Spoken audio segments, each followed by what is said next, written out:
Em nome do Pai, do Filho e do Espírito Santo. Amém. Ave Maria, cheia de graça, o Senhor é convosco. Bendita sois vós entre as mulheres, e bendito é o fruto do vosso ventre, Jesus. Santa Maria, Mãe de Deus, rogai por nós, pecadores, agora e na hora de nossa morte. Amém. São Felipe Neri, rogai por nós.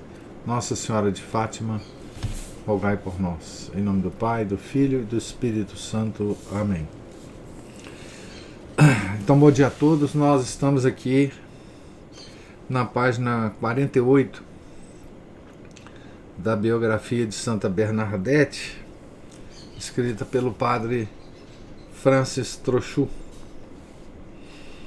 A luta pelo pão. Era uma sala escura, infecta e sombria, em que o sol jamais penetrava, ambiente de miséria e de tristeza chocante. Mas era preciso resignar-se a viver aqui até ao dia. François Subiru não desesperava em que se pudesse encontrar de novo um moinho. O pai continuava a alugar os seus braços, a mãe a ir à floresta, a fazer limpezas na cidade ou trabalhos em casa. Toinette, que já fizera 10 anos, frequentava a escola das irmãs. Quanto a Bernadette, diz muitas vezes que os livros não foram feitos para ela, e já passou dos 13 anos, e que as irmãs não sabem em que classe colocá-la. Sabe até agora, quando muito, escrever, mas mais mal do que bem, 2 ou 3 letras maiúsculas. E depois ela sofre de asma. Em casa precisam dela. É a pequena sacrificada, a gata borralheira do segredo. Mas a primeira comunhão, quando a fará? Toinette deve fazê-la em breve, e só faz 11 anos em setembro. Toinette sabe ler, e como possui melhor saúde do que sua irmã, tomam-na quase pela mais velha da família. Todavia, como gostaria a pobre Bernadette de aprender o catecismo. Tem paciência, tu também a farás, prometia a mãe. À noite, quando a asma a impede de dormir, ela chora, triste pela doença que a aflige, pela sua ignorância, pelos desejos recalcados, pela angústia de sua alma juvenil ao abandono. Quando raiava a aurora, uma vez recitada a oração, encontrava de novo a sua alegria infantil. Vestia os irmãos e brincava com eles. Nunca, afirmou André Sajou, alguém se apercebeu de que tinham fome. E às vezes vi Bernadette, Jean-Marie e o pequeno Justin rir e saltar com a barriga vazia. Com efeito, por falta de emprego, o pai e a mãe não podiam dar aos filhos o necessário. Então, deixando para os seus o pouco que restava, François Subiru deixava-se ficar na cama durante o dia para suportar em silêncio a fome canina que o devorava. Por nada deste mundo ousaria confessar ao seu primo Sajou que tinha fome.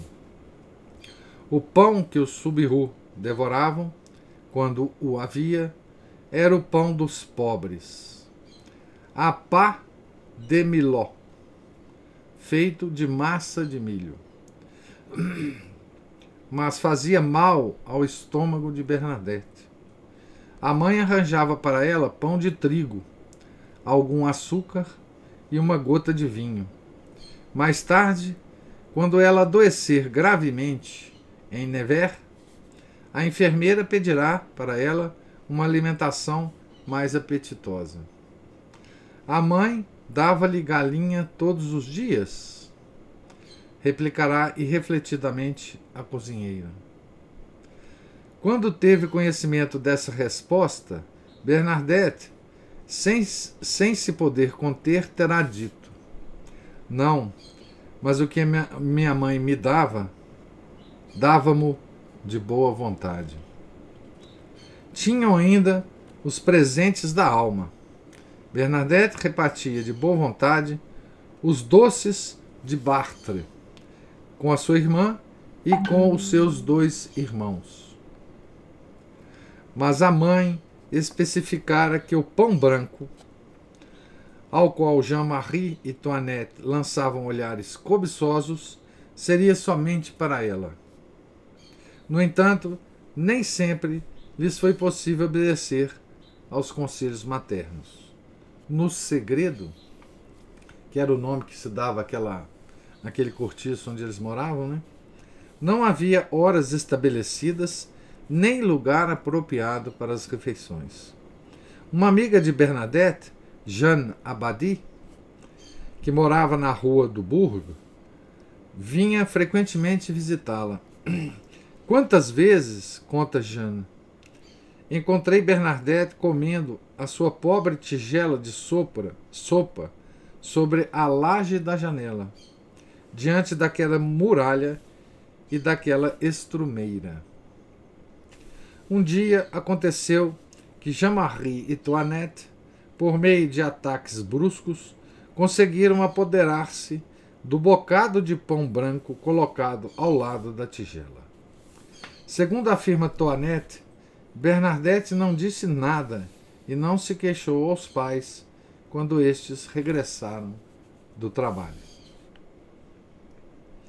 As fugas do pequeno Jean-Marie. Então, aqui o padre Francis, né, dá uma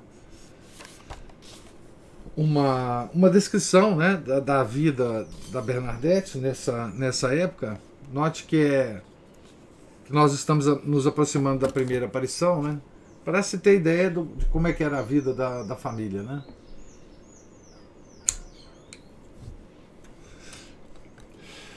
A vida terrível, né?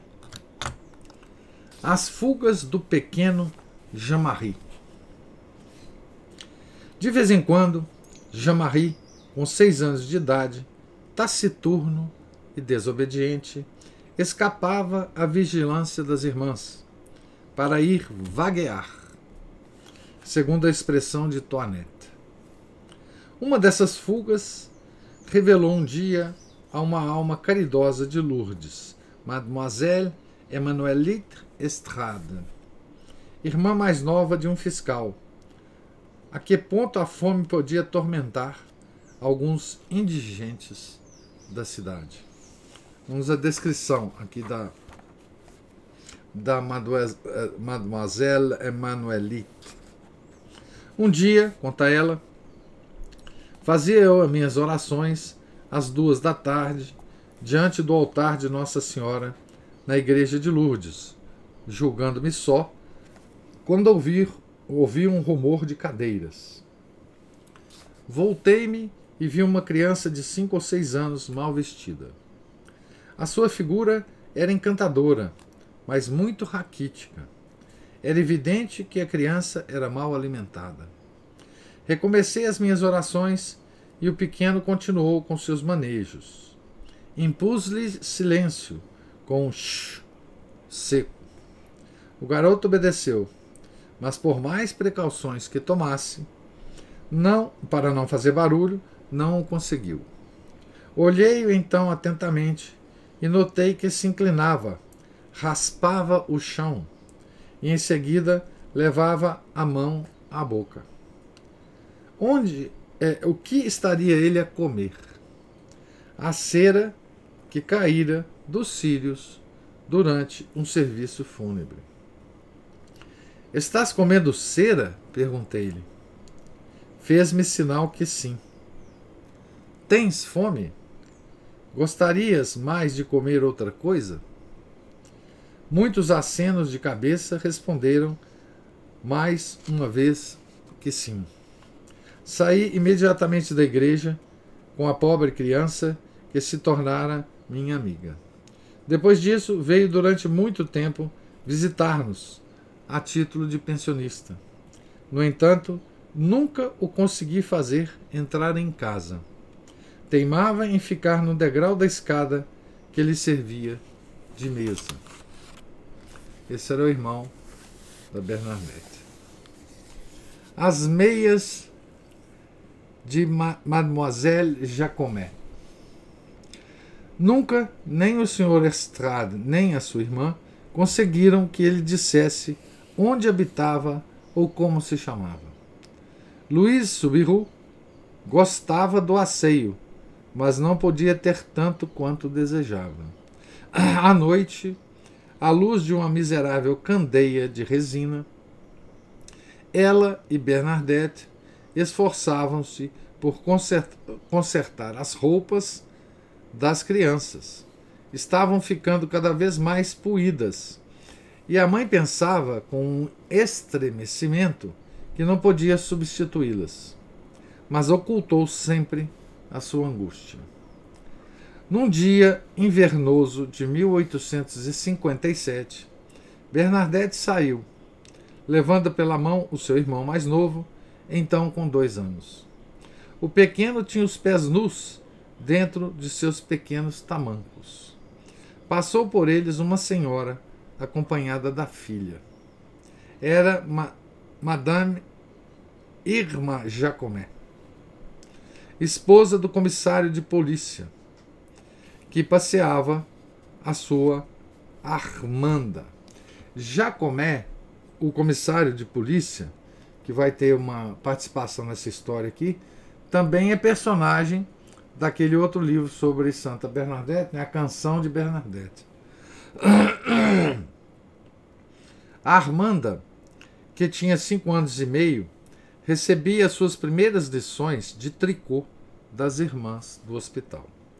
Ajudada pelas irmãs, acabara de executar a sua primeira grande obra, um par de pequenas meias, e dissera à sua mãe: tenciono dá-las à criança mais pobre que encontrarmos, mesmo que seja espanhola. Armanda não se esquecia de que os trabalhadores navarrenses e aragoneses eram os fregueses mais frequentes do comissário da polícia. Vendo Justin Soubirous, Madame Jacomet inclinou-se para a filha e falou-lhe ao ouvido. O eleito de Armanda estava encontrado. Querem acompanhar-nos à casa? Perguntou a senhora a Bernadette. Os Jacomet moravam quase ao pé da igreja, e o comissário estava instalado na casa deles. Bernadette hesitou, mas fazia tanto frio. Armanda calçou as meias no pequeno Justin, que pareceu ficar muito contente. Com um sorriso de felicidade, Bernadette agradeceu gentilmente às suas benfeitoras, sem, contudo, lhes dizer quem era. E o comissário, comovido pelo sucedido, abraçou a filha pelo seu bom coração. François Soubirous na prisão. O comissário da polícia de Lourdes. Em breve, na rua de Petit Fossé, falariam dele com lágrimas nos olhos. Na quinta-feira, 27 de março, perto do meio-dia, o sargento Danglars apresentou-se com um dos seus gendarmes no domicílio do Soubirous. O pai acabara de entrar. Seguiram-no. Era a ele que os agentes da força pública procuravam. Ao fundo do sombrio aposento, as 4 crianças amedrontadas comprimiam-se contra a parede. Os gendarmes vinham fazer uma investigação. Na noite anterior, tinham desaparecido 2 sacos de farinha da padaria Maison Ross, e o patrão acusou o empregado do roubo. François Subiru protestou a sua inocência. Nunca roubara nada ao seu patrão. Além disso, podiam passar busca à única dependência que ele habitava. Com efeito, não se encontrou o menor vestígio de farinha no quarto. Os gendarmes passaram para o pátio. Danglars retrocedeu imediatamente. Que fazia ali aquela estreita e longa viga encostada à velha muralha? Era um objeto suspeito. Uma queixa anônima sobre o desaparecimento de uma viga semelhante chegara nessa mesma manhã ao comissariado. Não seria aquele o corpo de delito? E, coincidência perturbadora, com que intenções saíra de casa François Subiru nessa noite e a altas horas? Essa saída misteriosa não a podia negar. A indiscrição de um vizinho tinha informado o sargento. Na verdade, escreverá no seu processo verbal o juiz de instrução Rive. Levantou-se às 3 horas da manhã e saiu para ir buscar um feixe de lenha a Bartré. Mas chegado que foi ao jardim de Duzu, viu uma viga encostada à parede e, agarrando-a, voltou para casa. Apoderara-se de um objeto de tão pouco valor que ninguém o reclamaria. François confessou ter-se realmente apoderado dele, porque não tinha lenha em casa e porque sabia que, se o levasse, não causaria transtorno a ninguém. Mas a lei é lei. O roubo fora constatado, confessado. A justiça tinha de o reconhecer. Enquanto que, no segredo, se elevaram os soluços da mulher e o choro das crianças, François Subiru era detido pelos gendarmes. É uma coisa, esse caso é uma coisa impressionante, né?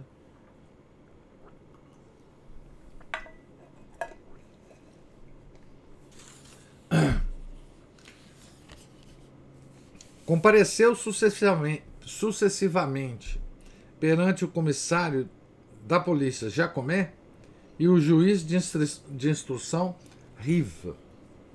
À noite, foi encarcerado na prisão de Baú.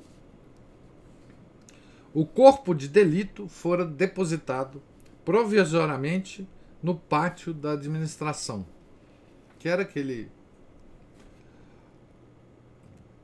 pedaço de pau, né? Tornaremos a encontrar essa viga num momento quase trágico da nossa história. François Subiru ficou durante 9 dias sob ordem de prisão. A questão que esse pedaço de madeira suscitou, e do qual nunca se chegou a descobrir o dono, desencadeou uma enorme balbúrdia no mundo judiciário de Lourdes. Provam-no as assinaturas dos inquéritos e dos processos. Depois do sargento Adolphe Danglars e do comissário Dominique Jacomé, vem Raymond Prat, escrivão, Clément Rive, juiz de instrução, Jacques Vital Dutour, procurador imperial. A própria Bernadette encontrará dentro em pouco todas essas personalidades. Esse procurador imperial, se não me engano, também é um personagem lá do Canção de Bernadette. E o pobre François morde os punhos na cela de baú, pensando na família privada do seu salário, enquanto que no velho Segredo se derramam lágrimas ao julgá-lo tão infeliz e talvez tão desamparado. Enquanto a mãe é obrigada a trabalhar nas vizinhanças mais do que nunca, e Toinette está na escola, na casa das irmãs, Bernadette acompanha Jean-Marie e Justin à igreja, que está muito próxima do Segredo. Embora um pouco sombria, Bernadette gosta dela porque pode orar à sua vontade. E a pobre criança acha-a alegre com os reflexos dourados das suas estátuas e dos seus retábulos. É diante do altar da Virgem, Consoladora dos aflitos, socorro dos cristãos, que ela se ajoelha com Jean-Marie, apertando contra si Justin, cujas mãos estreita entre as suas. Por fim, a um sábado, 4 de abril, o juiz de instrução, a pedido do procurador imperial, suspendeu a ordem de prisão.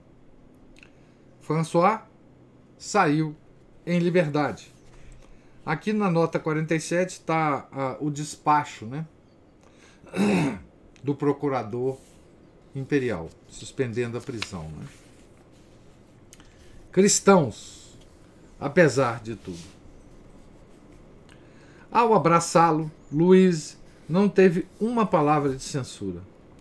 Tal como a família e como toda a vizinhança, estava certa de que ele não merecera a pena. Pelo seu lado, sem uma palavra de amargor para com seus acusadores e juízes, François exprimiu apenas a sua felicidade por se encontrar de novo junto da família. Lá embaixo, na triste cela de baú, longe de perder a fé dos avós, sentia-a aumentar.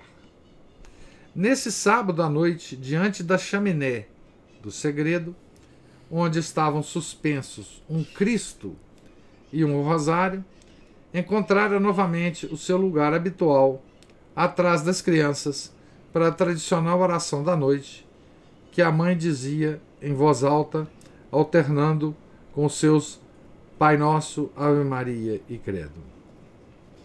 O frio, André Sajou, que os ouviu à noite recitar as orações, não soube traduzir o fervor com que Bernadette e os outros pediam ao Pai Celestial o pão de cada dia. Depois de tanta agitação, no meio de tantas provações, esta família continua a viver as lições do Evangelho.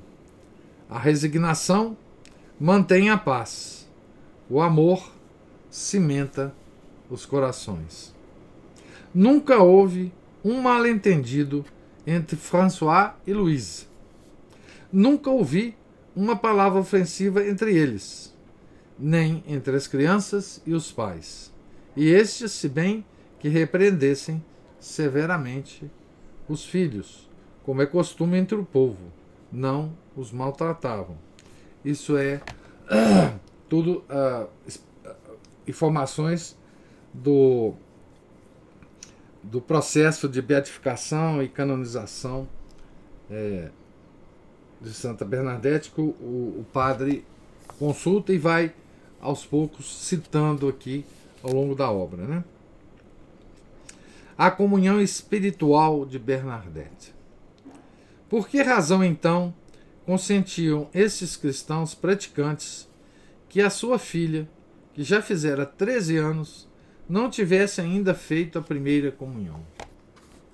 De tempos em tempos, deixavam-na acompanhar a irmã mais nova ao catecismo. Mas a pobre Bernadette, não sabendo ler nem escrever, completamente ignorante da língua francesa, não podia aprender nenhuma lição. Considerava-se como a última criança da sua idade, e colocava-se realmente atrás de todas as outras. Interrogada em francês, ou mesmo em dialeto, Bernadette mantinha-se calada. De resto, a sua estatura diminuta classificava entre as meninas de menos de 2 ou 3 anos que ela. Bernadette não protestava. E o padre catequista, sem outra informação, dizia que era sempre tempo de iniciar uma pequena ignorante.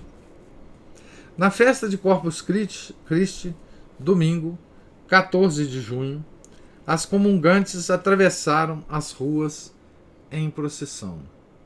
Bernadette contemplou-as com seus grandes olhos rasos de lágrimas. Não podia esperar mais, mas a mãe consolou-a, prometendo-lhe que também ela a faria muito em breve. Bonito isso aqui, né? As comungantes faziam uma procissão, né? Até a igreja, né? No dia da comunhão, né? Isso numa vila francesa de meados do século XIX, né, gente? A gente tem que ver que é isso. Mesmo na França, né? A França revolucionária, ainda o povo, enfim, mantinha essa religiosidade, né? Então, vamos aqui em mais entrando em mais um capítulo. E esse capítulo aqui será o capítulo antecedente, né, à primeira aparição. Ainda aqui nós vamos acompanhar a vida de Santa Bernadette antes do primeiro fenômeno, né, sobrenatural que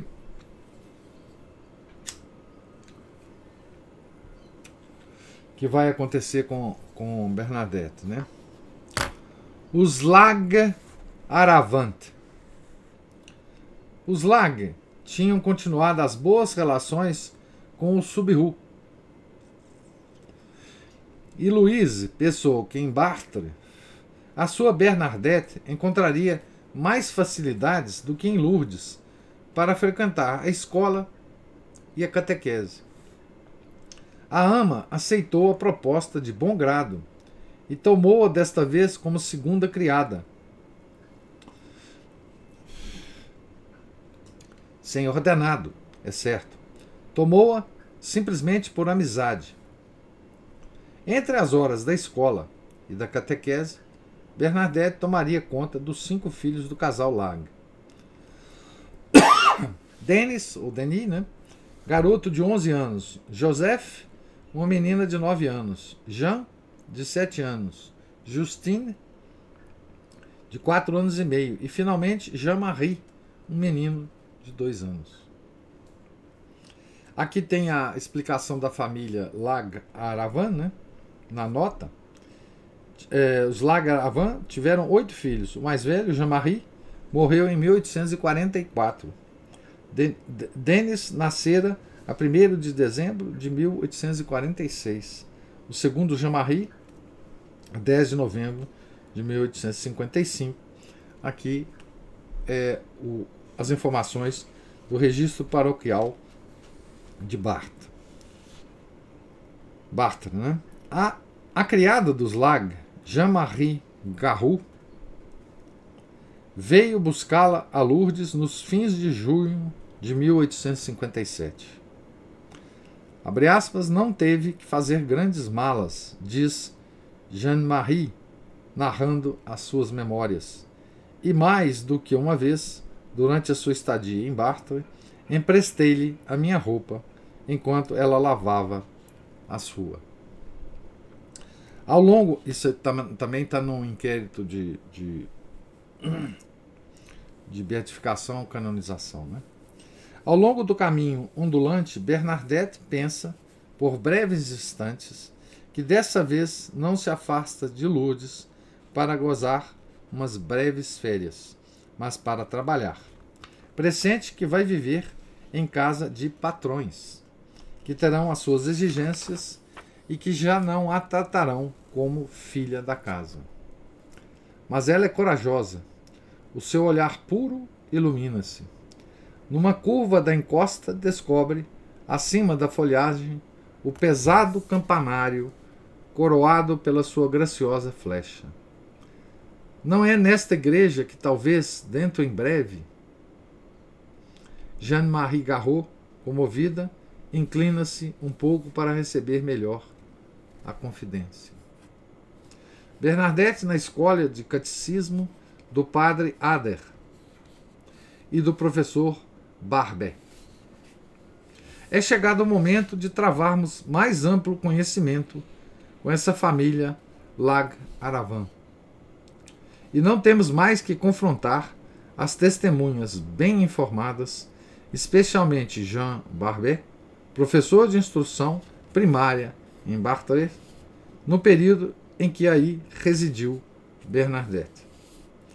Abre aspas. Maria Laguet, escreve ele, era piedosa, mas fria e um pouco parcimoniosa. Sabia ler mal. Retrato sem complacência, completado, felizmente, pelo padre Zéphirin Verger, pároco de Barthez, que não a conheceu, é certo, senão nos últimos anos da sua vida. Abre aspas. Era uma santa mulher que comungava frequentemente e desfiava 3 vezes ao dia o seu rosário. Pertencia à ordem terceira de São Francisco de Assis. Fecha aspas. Abre aspas. Seu marido, Basile Lag, oriundo de Puy-Ferré, né? Diz Jean Barbet, era um bom homem, mas não possuía nenhuma instrução. Fecha aspas. Marie tinha um irmão mais novo, o padre Jean-Louis Aravan, ordenado em 1855, e que foi vigário de Marsat, na comarca de Bagneres.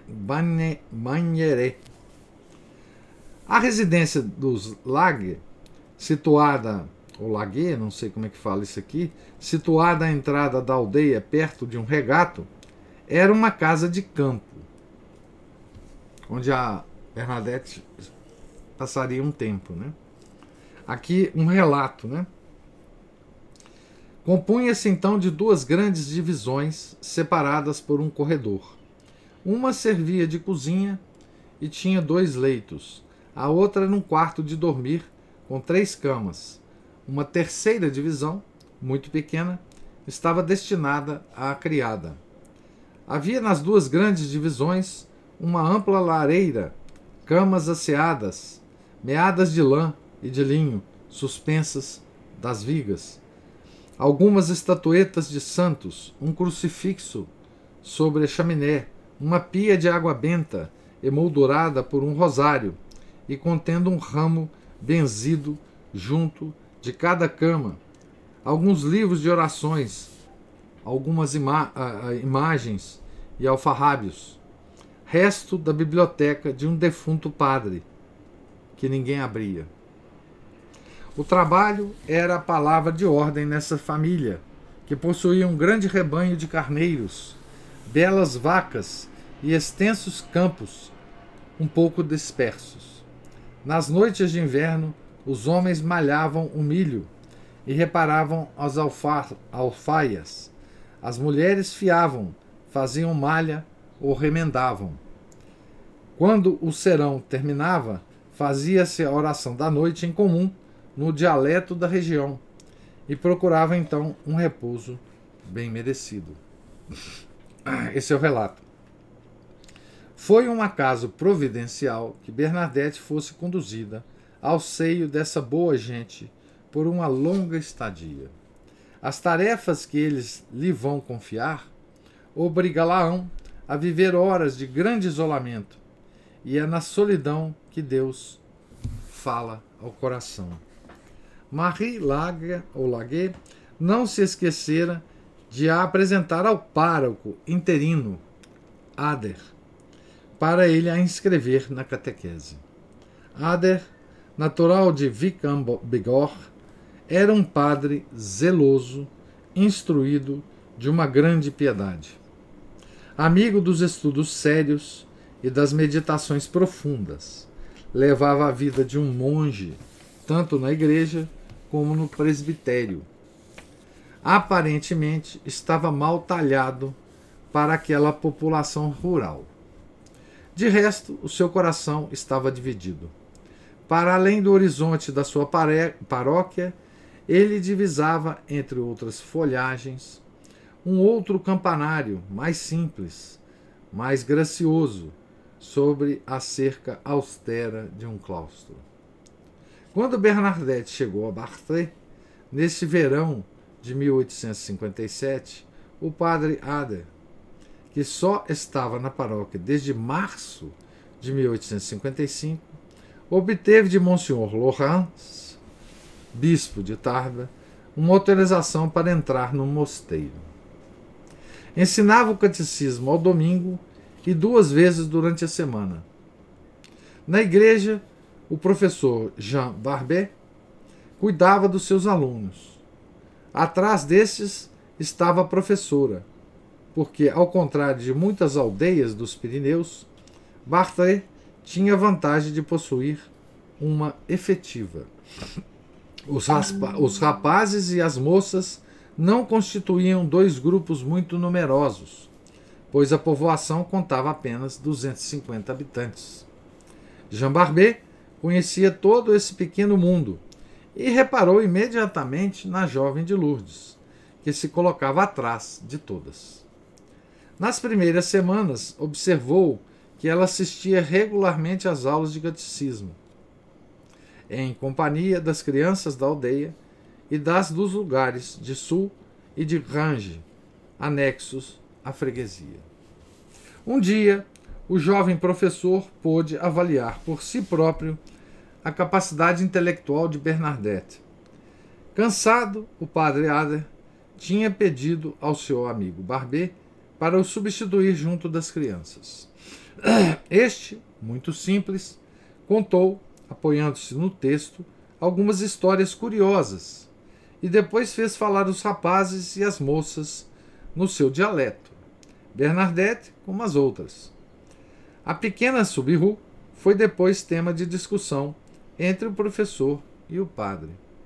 Bernadette, afirmou Jean Barbet, tem dificuldade em decorar o catecismo, porque não o pode estudar, não sabendo ler.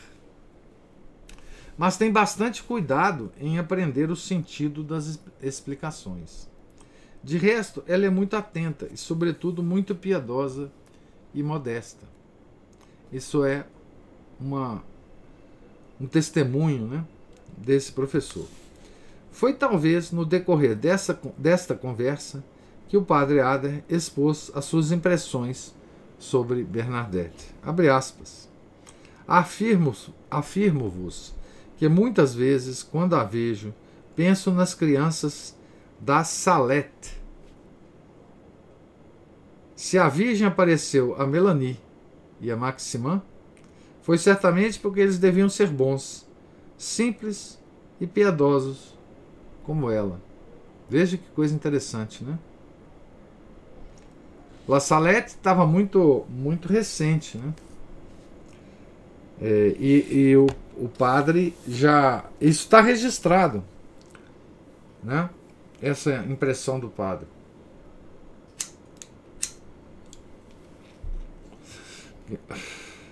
Que é uma espécie de profecia aqui, né? Ader, alma mariana, estava vivamente interessado na aparição da Salette, ocorrida em setembro de 1846, não? Tinha 10 anos, né? Imaginava idealmente os 2 jovens videntes da montanha longínqua, Maximin Giroux e Melanie Calvat. Se bem que a comparação fosse feliz, não se poderia ver uma intuição profética nessas palavras, inspiradas apenas pela doce piedade e pela ingenuidade de Bernadette. Mas é interessante, né? Essa enfim, essa menção aqui, né?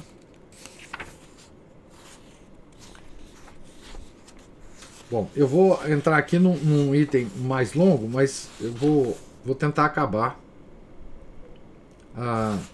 esse item mais longo. A pequena pastora. Aqui nós vamos descrever, o padre Francis Trochu vai descrever então a vida dela lá, né? Se certos sucessos familiares não tivessem desviado os Lag de cumprir a sua promessa, sem dúvida que ela teria podido instruir-se convenientemente em Bartre. Nas proximidades da Assunção, enquanto as vacas e as ovelhas continuavam a pastar na alta montanha, os cordeiros destinados à matança foram separados das mães e conduzidos para a quinta. Homem prático, Lag, vendo que Jeanne-Marie, a criada, fazia muita falta à casa e que Bernadette apenas cuidava dos filhos mais novos, Justine e Jeanne-Marie, resolveu confiar à pequena Soubirous a guarda dos seus cordeiros. Mas e a escola? E o catecismo? Protestou timidamente Bernadette. Fique tranquila, concluiu o homem. A tua ama arranjará tudo isso quando chegar à devida altura. E ele é transformada em pastora. Então ela foi pastorzinha, né? Como Nossa Senhora gosta de pastorzinhos. Depois de ter ajudado a mãe a vestir e a lavar os pequeninos e de ter feito o serviço da casa com Jeanne-Marie, Bernadette dirigiu-se para o estábulo na companhia de Pigu, um dos cães da quinta. Entreabre a porta e chama. Alegremente os cordeiros rodeiam-na e partem de manhã cedo para a charneca de Puyono, entre suaves colinas, onde a erva, misturada com tomilho selvagem e folhas de violetas, é tenra e saborosa. Num cesto enfiado no braço, a nossa pastorzinha leva o seu tricô, algumas peças de roupa para remendar e a comida para o dia inteiro. Em redor do humilde abrigo coberto de colmo, onde se refugiarão, em caso de trovoada, Bernadette divide as horas um pouco segundo a sua fantasia, entre o trabalho, os jogos e o desfiar do rosário. Um rosário de 2 soldos, com grãos negros enfiados num cordel, presente de sua mãe. Os seus jogos têm a cor da sua alma ingênua.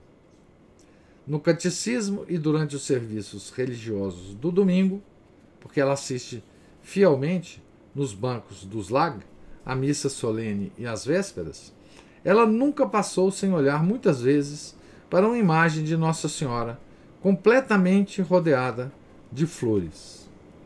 Aqui tem uma nota, né? A igreja de Bartre, que Bernadette conheceu, foi reconstituída em grande parte. Todavia, o coro não foi restaurado. O altar é formado por um tríptico de 3 painéis, onde se destacam com grande relevo personagens pintadas e douradas que representam a visitação de Maria, a decolação de São João Batista e o batismo de Jesus. No cemitério contíguo à igreja, ao lado do coro, encontra-se a sepultura de Marie Lag Aravin, ama de Bernadette. Eu já acabei aqui de ler esse parágrafo. Junto a um castanheiro secular, Bernadette constrói um rústico altar com as pedras da colina, sobre o qual coloca uma imagem da Virgem. Recita uma dezena de contas do seu rosário e a pastorinha ajoelhada levanta-se. Um cordeiro branco, imaculadamente branco, talvez o último recém-nascido do rebanho, é o preferido. Por que gostas mais deste do que dos outros? Pergunta-lhe Julie Garraud, uma jovem amiga de Lourdes que a tinha ido ver. Porque é o mais pequeno, respondeu ela. Eu gosto de tudo quanto é pequeno.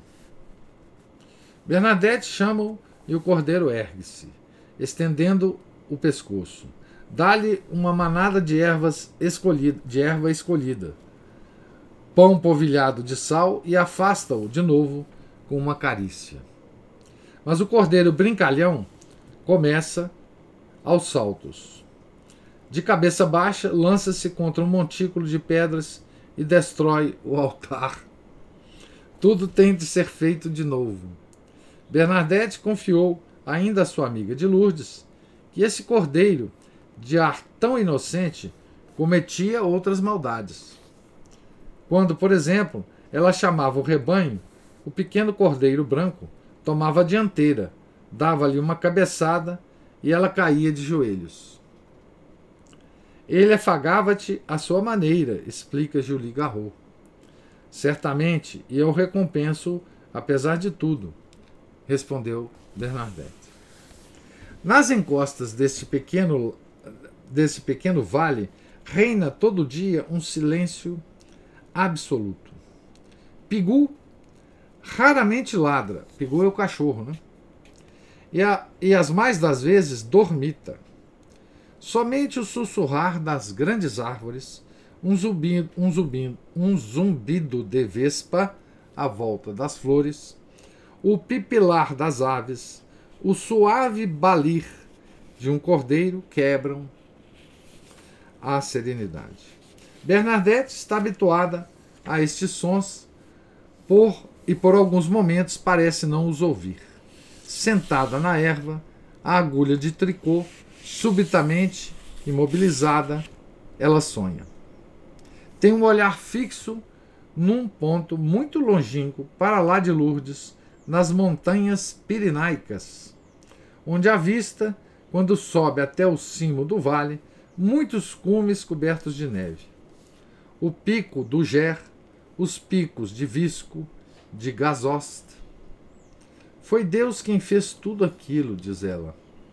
Deus para ela é o Criador, e é também aquele que se encontra no altar da igreja. Olhos fechados, o seu coração estremece num grande desejo. Bernadette ignora completamente o que isso quer dizer, rezar. Entretanto, a sua jovem alma, que não está presa às coisas da terra, elevou-se até Deus. E o Espírito de Deus, que mostra o caminho aos humildes, desceu até ela e prepara sua alma límpida para uma missão incomparável. Enquanto desfia o rosário, o seu pensamento voa para o segredo de Lourdes. Ela respira no meio dessas belas colinas e aqueles que ama estão lá longe, alojados naquela cova escura ou efetuando penosas tarefas para os outros. Oxalá sejam bons cristãos. Oxalá saibam sofrer. François Subiru sofria por não ver a filha, como de outras vezes, quando ela lá estava apenas de passagem. Vai vê-la frequentemente. Bernadette recebe-o com um grito de alegria. Contudo, um dia François encontra-a muito triste.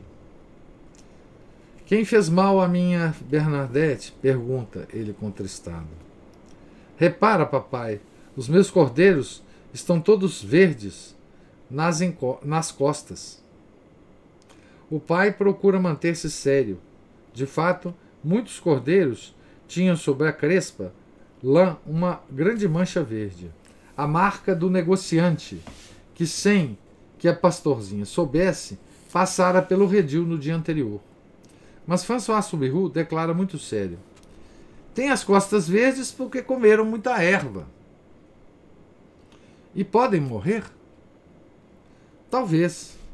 E Bernadette desfaz-se em lágrimas. Rapidamente o pai enxuga-lhe os olhos. Vamos, não chores. Foi um negociante que os marcou assim. Mais tarde, a companheira a quem ela contou essa história não resistirá a dizer-lhe: mas tu eras muito ingênuo para acreditar em semelhante coisa. E ela terá esta resposta tocante: que queres tu? Eu nunca menti. Nunca podia supor que aquilo que meu pai me dizia não era verdade. Quando, em meados de setembro, a professora reabriu a escola, Bernadette deixou a quinta como de costume e dirigiu-se para a charneca de Puyono. Além dos cordeiros, ela apacentava agora os carneiros que regressavam da montanha aos primeiros frios. Nessa mesma manhã, os filhos mais velhos dos Laga, Denis e Joseph, preparavam os livros e os cadernos para ir receber as lições de Jean Barber. Bernadette, como confirma Laga, guardava muito bem os cordeiros.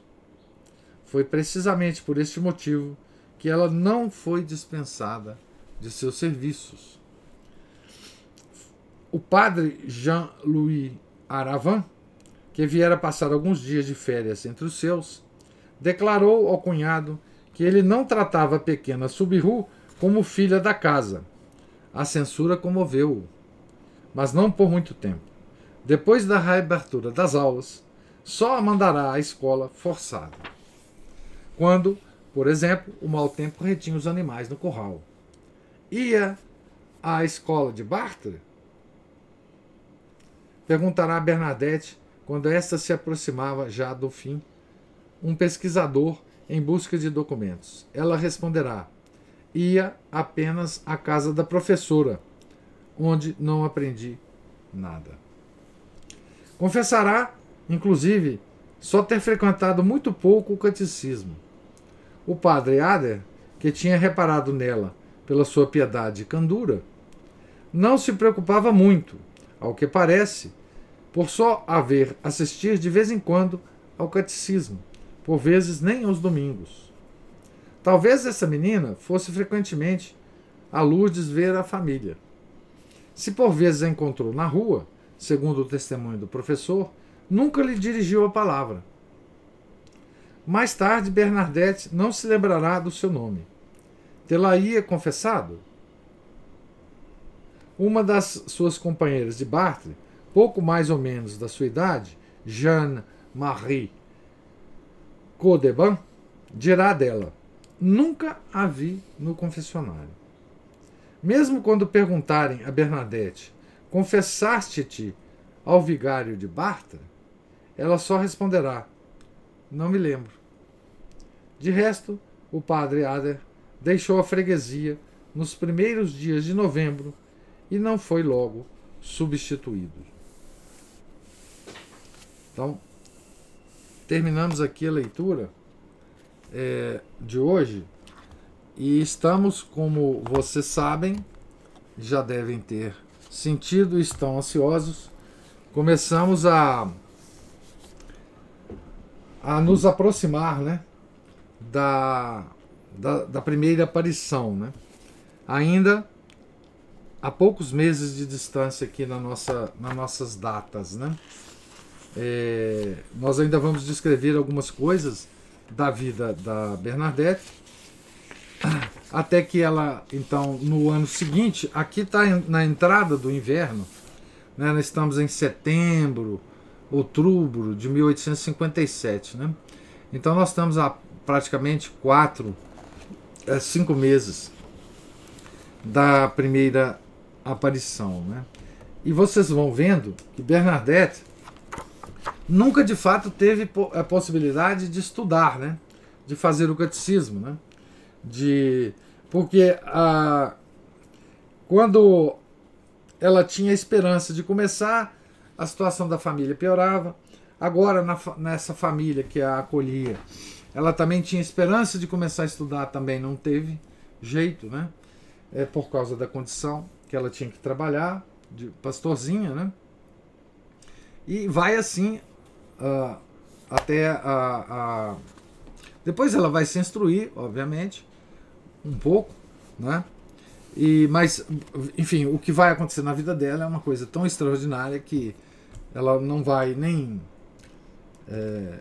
nem se queixar ou nem se notar, né, a ignorância dela, nem nada, tá certo? O que marcará a vida dela para sempre, né? Depois das aparições, nós vamos ver lá do meio para o fim do livro, como que Bernadette se tornou realmente uma santa extraordinária, né? A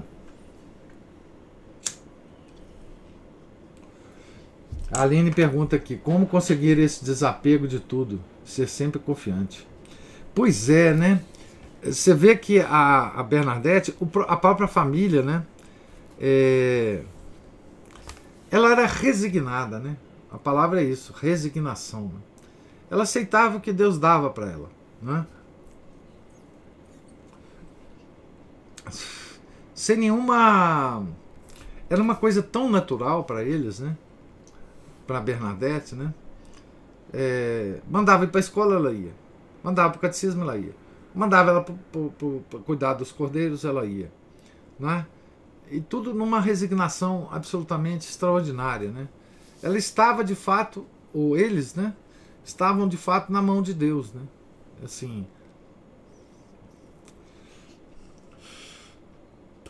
nós temos tanta dificuldade, né, de nos colocarmos na mão de Deus, né?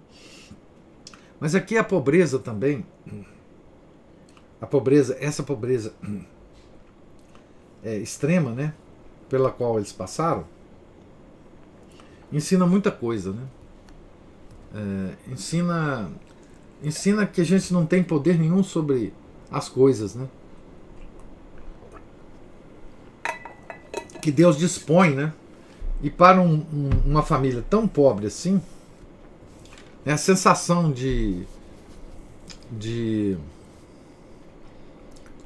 não ter poder nenhum sobre as coisas, de apenas esperar a misericórdia de Deus, era muito intensa, né? Os pobres, quando eles são resignados, eles têm uma vantagem enorme, né? Isso não existe mais, né? Os pobres do mundo, depois deles terem sido infectados, né? pelos sentimentos revolucionários, né? Hoje os pobres têm ódio, né? Ódio da pobreza. Mas não era assim na família, né? E sobretudo com Santa Bernadette, né? Existia uma resignação piedosa, né? Eles encaravam assim: olha, isso é o que Deus quer, então vamos seguir a vida, vamos trabalhar, vamos, enfim, né? Pois é, sim, ricos em Deus deveria nos bastar. Hoje nós perdemos totalmente essa... É muito difícil, né, entender o Sermão da Montanha de Nosso Senhor hoje em dia, né? É muito difícil, né? Porque não é só a pobreza material, né? É o desapego, né? É o desapego. A pobreza espiritual é justamente o desapego dos bens materiais, né? E é isso que nós não sabemos mais fazer, né? E essa descrição da família é muito importante. Já falei isso aqui, torno a repetir, para o que vai acontecer depois, né? Tá certo? Vai acontecer depois.